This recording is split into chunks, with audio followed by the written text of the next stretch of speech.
Hello students, how are you all? Fine. Welcome to online classes of Plus 2 Commerce. Today we are going to discuss last topic of chapter 1 of Business Studies. तो आज का हमारा topic है management functions. ये जो question मैं आपके साथ डिस्कस करने जा रही हूँ ये मैं आपको पहले ही क्लियर कर दूँ कि जो हम फंक्शंस मैनेजमेंट के स्टडी करने जा रहे हैं इनकी एक सिमेट्री बनी हुई है, ये एक सीरीज़ है। तो आपको इसे लर्न भी इसी सीरियल ऑर्डर में करना होगा। ये फंक्शंस को हम आगे पीछे नहीं कर सकते। So you have to learn it in a series और ये one of the most important topic of US syllabus. So इसलिए इसको अच्छे से साथ साथ लर्न भी आप सबने कर लेना है। सो मैनेजमेंट कौन कौन से फंक्शंस परफॉर्म करती है वो सीरीज़ हम आज डिस्कस करने जा रहे हैं। मैनेजमेंट का सबसे पहला फंक्शन है प्लानिंग। प्लानिंग वर्ड को तो हम सब अच्छे से जानते हैं, हमने कई बार सुना है और आई थिंक हर कोई अपनी लाइफ में ये प्लानिंग वर्ड को यूज़ करता ही करता है। तो प्लानिंग का मतलब क्या होता है? Deciding in advance what to do, when to do, how to do, whom to do. मतलब इसमें ये सारे डिसीजन लेने होते हैं मैनेजमेंट ने कि हमने क्या काम करना है, कब करना है, उसको कैसे करना है और कौन सा पर्सन उस टास्क को परफॉर्म करेगा। सो प्लानिंग को हम ये भी कह सकते हैं थिंकिंग बिफोर डूइंग, क्योंकि प्लानिंग हमेशा काम करने से पहले की जाती है। So that is why it is called thinking before doing. काम करने से पहले उसकी अच्छे से प्लानिंग करना ताकि हम उस काम में डेफिनेटली सक्सेसफुल हों। बिकॉज विदाउट प्लानिंग हम कभी भी सिस्टमेटिकली अपने काम को परफॉर्म नहीं कर पाएंगे। बहुत सारी ऐसी सिचुएशंस होंगी जिसके लिए हम अपने आप को प्रिपेयर नहीं कर पाएंगे, तो हमारा बिजनेस जो है लॉन्ग टाइम सर्वाइव नहीं कर पाएगा। So proper planning is one of the most important and primary function of the management.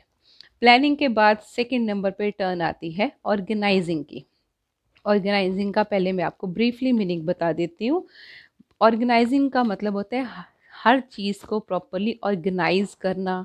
जैसे कि हमने क्या काम परफॉर्म करना है, उसके क्या ग्रुप्स बनाने हैं, वो काम ग्रुप ने करना है, अकेले ने करना है, कौन से बंदे वो काम परफॉर्म कर सकते हैं, उनको क्या रिस्पॉन्सिबिलिटी देनी है, वो रिस्पॉन्सिबिलिटी पूरी करने के लिए क्या पावर्स देनी है, ये सब कुछ इसके अंडर आता है।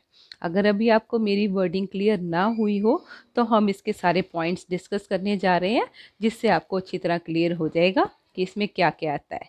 इसमें सबसे पहले आता है ऑर्गेनाइजिंग में to identify the work to be performed. हम सबसे पहले ये आइडेंटिफाई करते हैं कि हमने कौन सा काम परफॉर्म करना है। देन सेकेंड स्टेप है हमारा टू क्लासीफाई और ग्रुप द वर्क। फिर हम उस काम को हिस्सों में बांटेंगे, जैसे कि हम अलग अलग डिपार्टमेंट्स में बांट देते हैं ना काम। तो इस तरह से जैसे किसी ने प्रोडक्शन करनी है, किसी ने परचेज करनी है रॉ मटेरियल की, तो इस तरह हम काम को हिस्सों में बांटते हैं। फिर है to assign these groups of activities of work to individuals. पहले हम ये सारा काम ग्रुप को देते हैं, जैसे प्रोडक्शन का काम प्रोडक्शन डिपार्टमेंट वाले ग्रुप को, परचेजिंग का काम परचेजिंग डिपार्टमेंट वाले ग्रुप को। फिर उसमें हर काम अकेले अकेले पर्सन को सौंपा जाता है कि आपको ये वाला काम परफॉर्म करना है। अब जब हम उनको इंडिविजुअली काम असाइन करने जा रहे हैं या ग्रुप को काम असाइन करने जा रहे हैं, तो उसके लिए सबसे ज़रूरी पार्ट है to design authority and fix responsibility. हर एक बंदे को उसकी रिस्पॉन्सिबिलिटी समझाना बहुत ज़रूरी है, क्योंकि उसको पता होना चाहिए कि अगर ये काम पूरा ना हुआ तो ये इसका जवाब मुझे अपने सुपीरियर को, अपने हेड को देना पड़ेगा। जैसे मैं आपको इसकी एक फैमिली एग्जांपल लेके बताने जा रही हूँ। अगर मान लो घर में दो सिस्टर्स हैं और मम्मा कहीं काम पे बाहर जा रहे हैं, अगर तो वो काम सौंप के जाएंगे कि बेटा तूने ये करना है और तूने ये करना है, तो उन बच्चों को पता होगा कि मेरी ये जिम्मेवारी है। मम्मा ने इतने बजे आना है, तो हमारी आदत क्या होती है, जैसे मम्मा 3 बजे आने वाले हैं, 2 बजे तक हम खूब मस्ती करेंगे, लेकिन फिर भी हमारे दिमाग पे एक स्ट्रेस होता है, 3 बजने वाले हैं, मम्मा आने वाले हैं, तो हमने इस काम को पूरा करना है, क्योंकि उन्हें पता है कि मुझे काम दिया गया तो मुझे ये इस चीज़ का जवाब देना पड़ेगा अगर मैंने काम पूरा ना किया तो। लेकिन अगर मम्मा जाते हुए कह के ना जाएं, पर मदर को उम्मीद ज़रूर होगी कि अगर मुझे टाइम लग गया तो बच्चों की जिम्मेवारी बनती थी काम कर ले। मम्मा आके डांटेंगे तो आपका जवाब आगे से पता है क्या होने वाला है? मम्मा वो भी तो है, वो भी तो कर सकती थी, मैं तो बिजी थी, वो फ्री बैठी थी, उसने सारा टाइम वेस्ट किया है, उसने फिर भी आपका कोई काम किया नहीं है। तो इस तरह से क्या होगा, किसी पर्टिकुलर बंदे की जवाबदारी नहीं बनेगी। वहीं अगर हमने काम पहले सौंप दिया होता तो उसको पता होना था कि ये काम मैंने पूरा करना है। तो इस तरह से बिजनेस में रिस्पॉन्सिबिलिटी फिक्स करना ज़रूरी है, और उस रिस्पॉन्सिबिलिटी के अकॉर्डिंग अथॉरिटी मतलब पावर्स देना उनको, इस चीज़ की फ्रीडम प्रोवाइड करना कि आप अपने डिसीज़न इस लेवल तक अपने आप ले सकते हैं। तो ये चीज़ें भी किसके अंडर आती हैं? ऑर्गेनाइजिंग के under. Next and last is to coordinate these authority and responsibility relationship. हमने जो अथॉरिटी और रिस्पॉन्सिबिलिटी का रिलेशनशिप है, बेटा आपने एक बात को ध्यान रखना है, जहाँ भी हम किसी को कोई रिस्पॉन्सिबिलिटी देते हैं तो हमें पावर्स मतलब अथॉरिटी, कुछ हद तक फ्रीडम देना उस पर्सन को ज़रूरी होता है। लेकिन इन दोनों चीज़ों की कोऑर्डिनेशन बहुत ज़रूरी है। क्यों? अगर हम किसी को जिम्मेवारी ज़्यादा दे दें और उसे खुद फैसला लेने की फ्रीडम प्रोवाइड ना करें तो भी वो पर्सन अपना काम पूरा नहीं कर पाएगा, क्योंकि उसे बार बार छोटे छोटे काम के लिए अपने हेड की परमिशन चाहिए होगी, जिसके कारण उसका काम डिले हो जाएगा और वो अपनी रिस्पॉन्सिबिलिटी टाइम पे पूरी नहीं कर पाएगा। अगर हम किसी को अथॉरिटी पावर्स ज़्यादा प्रोवाइड करते हैं जबकि उसकी रिस्पॉन्सिबिलिटी इतनी ना हो, फिर वो बंदा डेफिनेटली अपनी पावर्स का मिसयूज़ करेगा, बाकी लोगों पे दबाव डालेगा, क्योंकि सारी पावर्स वो ये जताएगा कि मेरे हाथ में पावर है, मेरा बॉस मुझे कुछ नहीं कहेगा, इसलिए आप सबको मेरी बात माननी पड़ेगी। इस तरह से वो अपनी फ्रीडम का नाजायज़ फ़ायदा भी उठा सकता है। इसीलिए इन दोनों चीज़ों को कोऑर्डिनेट करके चलाना, मतलब हिसाब से अथॉरिटी और रिस्पॉन्सिबिलिटी देना, ये बहुत ज़रूरी है, और ये सब फंक्शंस आते हैं ऑर्गेनाइजिंग के under. Next comes staffing.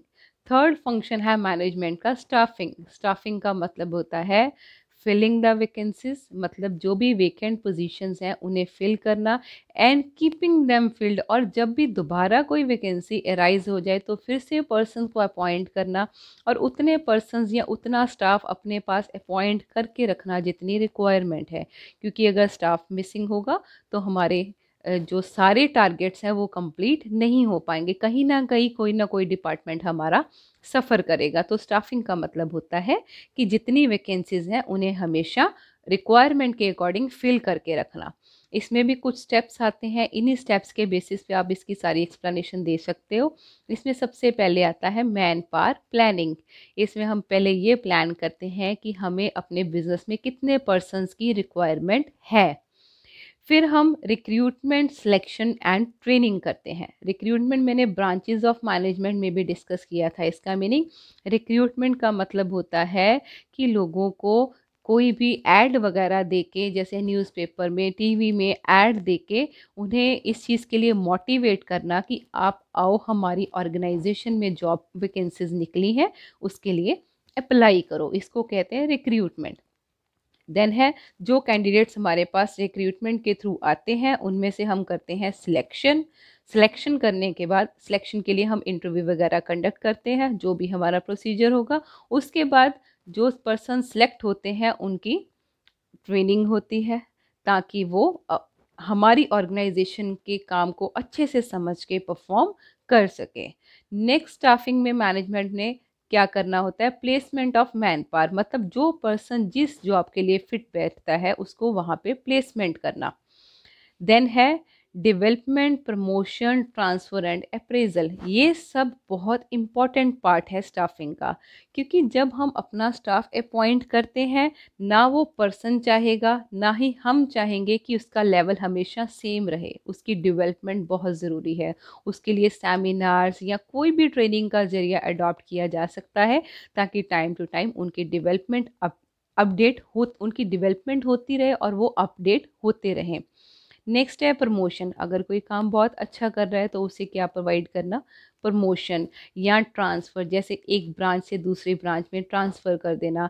Appraisal का मतलब होता है अगर कोई अच्छा कर रहा है तो उसे शाबाशी देना, अगर कोई अच्छा नहीं कर रहा तो उसके लिए कुछ ना कुछ पनिशमेंट्स या कुछ ऐसा सिस्टम बनाना कि वो नेक्स्ट टाइम अपने काम को पूरा कर सके। ये सब स्टाफिंग के अंडर आता है।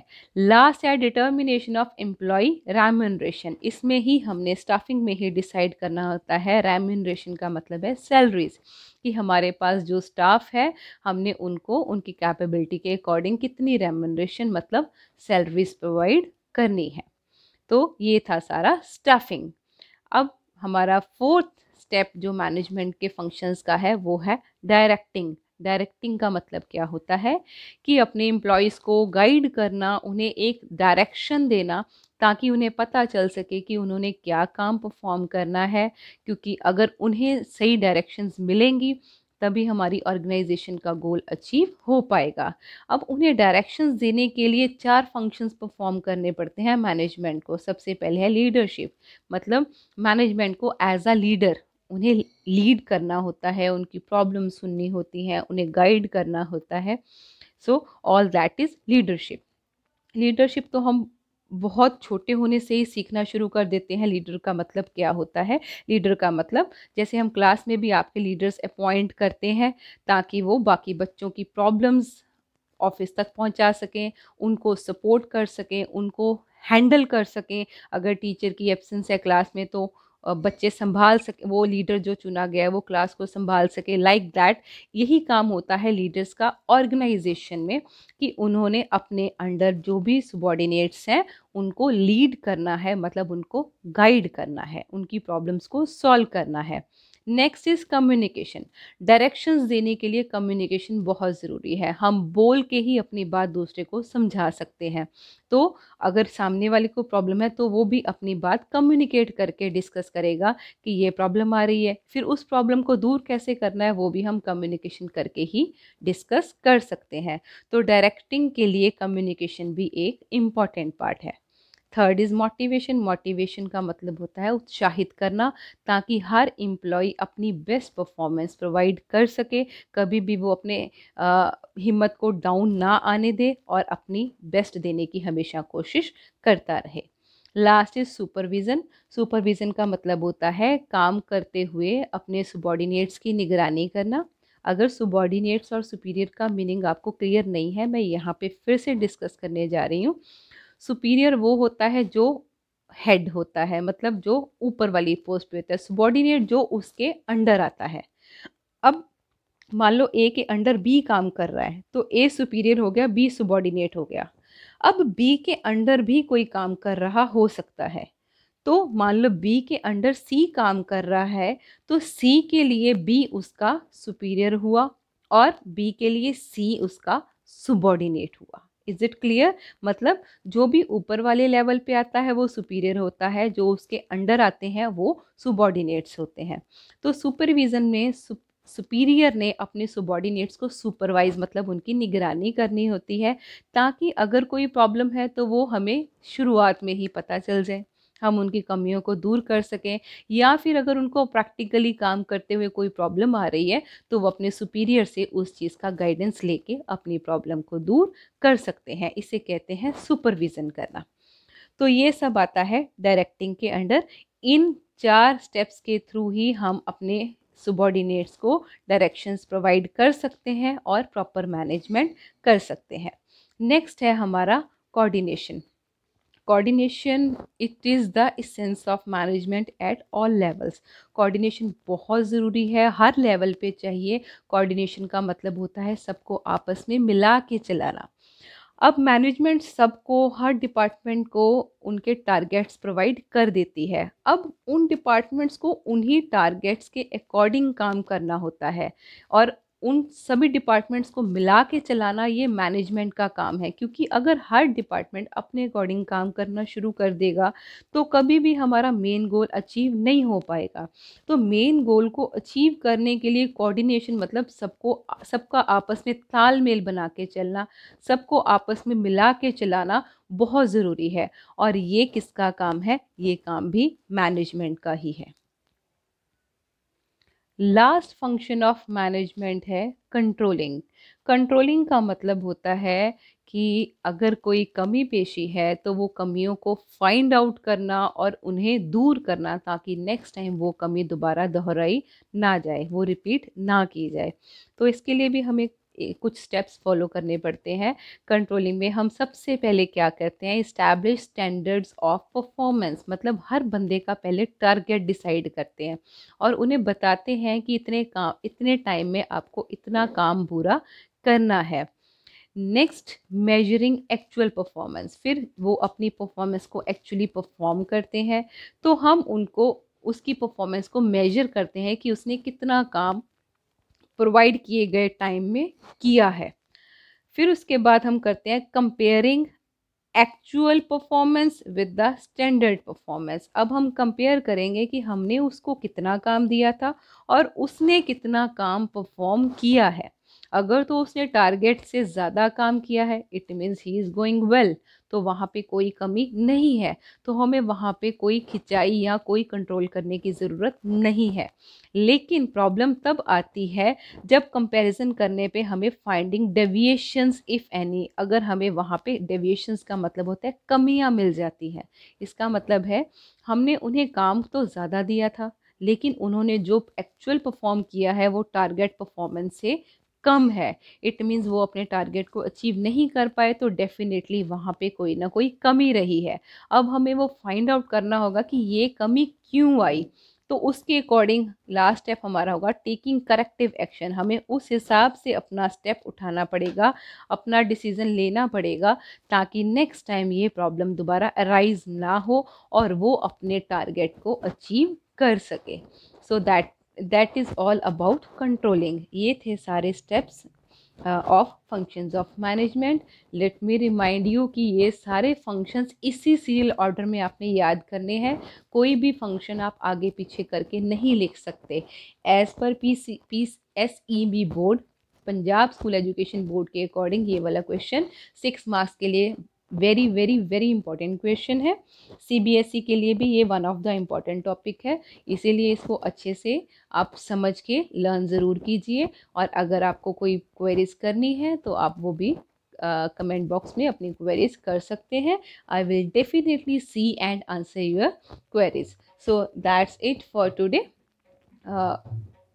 इसके बाद हम नेक्स्ट टॉपिक जो नेक्स्ट चैप्टर का है लेसन 2 वो स्टार्ट करेंगे अपनी नेक्स्ट क्लासेस में।